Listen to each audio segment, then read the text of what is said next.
L'objectif de cette vidéo est simple.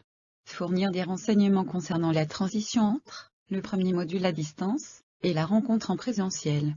Commençons par le module à distance. Il débute par une activité sociale, en l'occurrence avec un forum. Ensuite, le participant doit lire l'extrait d'une publication. Pourquoi donner qu'une partie de l'article? C'est simple, pour profiter à bon escient d'une formation à distance et ses outils.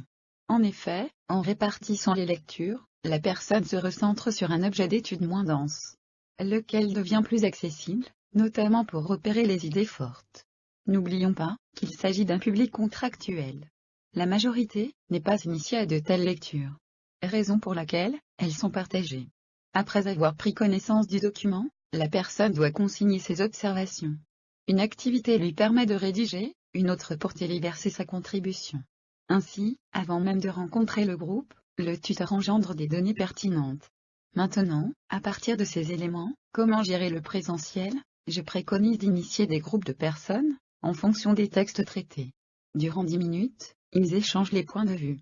Autrement dit, ils y vont confronter leurs idées fortes. Ne pas hésiter à circuler dans les groupes.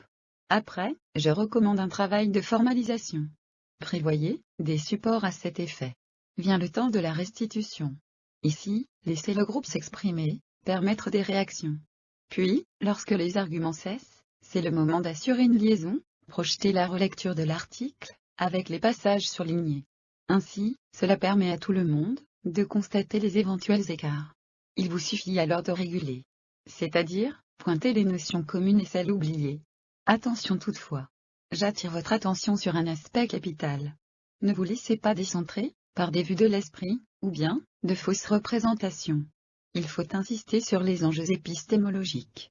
Autrement dit, rappeler au groupe que toute démarche pédagogique se fonde sur des connaissances antérieures. Raison pour laquelle les éléments repérés sont les mêmes identifiés par les scientifiques. Par conséquent, pour vous, ce passage sera incontestablement le plus délicat de la formation. Devant une personne rétive, on évitera d'isoler ses réponses. C'est prendre le risque de l'isoler de la formation. Toutefois, pour revenir sur cet aspect, j'ai prévu une classe virtuelle. La date reste à définir entre nous.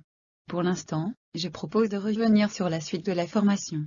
En projetant l'article surligné, optez pour une approche négociée. Faites le lien depuis les mots des participants, pour introduire les 3 mots-clés. Ici, il y a l'idée d'un va-et-vient entre eux et vous. Pour chaque article, il faut rechercher un compromis acceptable. C'est-à-dire, trouver une stratégie pour placer les 3 mots-clés. Il ne reste plus qu'à traiter le dernier temps. Celui de la transition, vers les apports théoriques. Il faut valoriser le groupe. Démontrer la plus-value du collectif, d'avoir su déceler, dans l'état de l'art, des prérequis pour s'approprier des notions clés. Ne pas hésiter à projeter la compétence associée. Autrement dit, les personnes disposent d'indicateurs qui vont leur permettre de suivre confortablement le second module en ligne, avec moins d'incertitude. Rentrer progressivement dans les notions théoriques. Comprendre les contenus, les définitions, le sens des mots. Et probablement, d'expliciter ces mêmes apports. Nous avons là un exemple efficient d'une formation hybride. La formation en ligne permet un accès plus souple et progressif vers des notions complexes. Grâce à cette stratégie, les participants vont saisir le sens du mot épistémologie.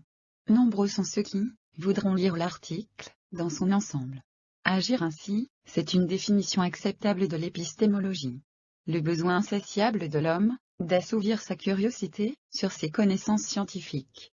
Bon courage, à très bientôt pour préparer cette formation.